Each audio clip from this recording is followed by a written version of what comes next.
জন্ম নিয়ন্ত্রণ যে সামগ্রী আমাদের দেশের, এটা গত প্রায় বছরখানেক ধরেই বা ৮ মাস ৯ মাস ধরেই খুবই সংকট বলে আমরা জানতে, এটার সত্যতা কতদূর বা আসলে আপনি এটা কি আমি বলবেন? এই তথ্যটা জানি, বিভিন্ন পত্রপত্রিকায় মিডিয়ার মাধ্যমে আমার কাছে এটা বলা হয়েছে। আমি এটা নিয়ে আমাদের যে পরিবার পরিকল্পনার ডিজি মহোদয় যিনি আছেন তাকে আমি বলছি, উনি নতুন ডিজি, উনি হলো আমাকে আশ্বস্ত করছেন যে এরকম কোনো সমস্যা হবে না। ঠিক আছে। মানে সংকটটা কি আছে নাকি নেই? না, সংকটটা আছে, কিছু কিছু জায়গায় তো আছে। সংকটটা যেন মানে প্রকট না হয়, সংকটটা তো আমি কয়েকটা হেলথ কমপ্লেক্সে গেছি, কিন্তু আমি যখনই গেছি আমি কিন্তু দেখিনি এই সংকট। আমি চট্টগ্রামে গেছি, আমি চট্টগ্রামে হাটাজারিতে আমি জিজ্ঞেস করছি ফ্যামিলি প্ল্যানিংয়ের যে সংকট, আমি যেখানেই যাই, যেহেতু এটা একটা আলোচনার বিষয়, সব জায়গায় জিজ্ঞেস করি, কিন্তু আমাকে এখন পর্যন্ত কেউ বলে নাই যে আমাদের নাই।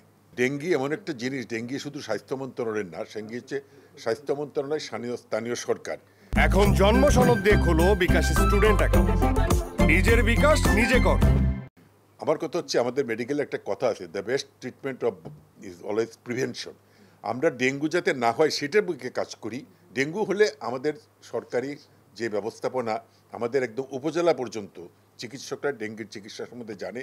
আমাদের একটা কিছু নীতিমালাও আছে, সবার ক্ষেত্রে আছে, এবং স্যালাইনের সংকটও হবে না।